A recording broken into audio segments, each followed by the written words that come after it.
This is why we go to the movies, man. Project Hail Mary was such a beautiful cinematic experience. But is it a masterpiece like everyone's saying it is?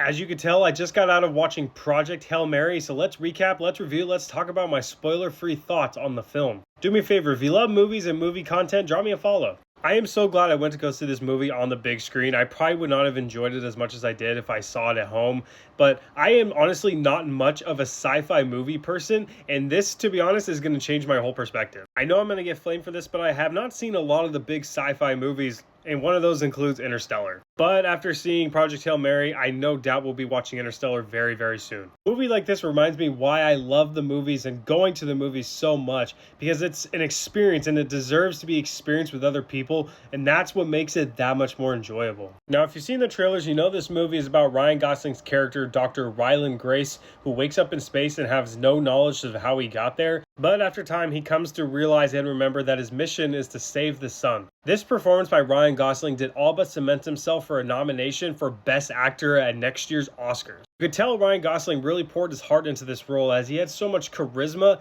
and soul and brought the character of Ryland Grace to life. Now, most of this movie is centered around Ryan Gosling in the spaceship, and he just nailed every single part of the role. Ryan Gosling also nailed the emotional parts of this movie because it was a lot more serious than I thought, but when it came to that, he was perfect, absolutely nailed it. And something else, like I mentioned, this movie was really funny. It was more funnier than I thought it was going to be, and I was in a packed theater, and everybody was laughing, and this is why I say this movie deserves and needs to be seen on the big screen. It's a big reason why my overall perspective of this movie was just so much more enhanced. This movie was also scored very well. It was done by Daniel Pemberton, who also scored the Spider-Verse movies. There's also just not enough good I can say about Phil Lord and Christopher Miller, who just keep stacking their resumes with awesome movies. From the Jump Street movies to both Spider-Verse movies and now to this and more, they're some of my favorite directors. Another big positive for me was the relationship between Ryan Gosling and Rocky, who is voiced by James Ortiz. Their chemistry together was so good, and it was just really the heart and soul of this movie. It was awesome to watch.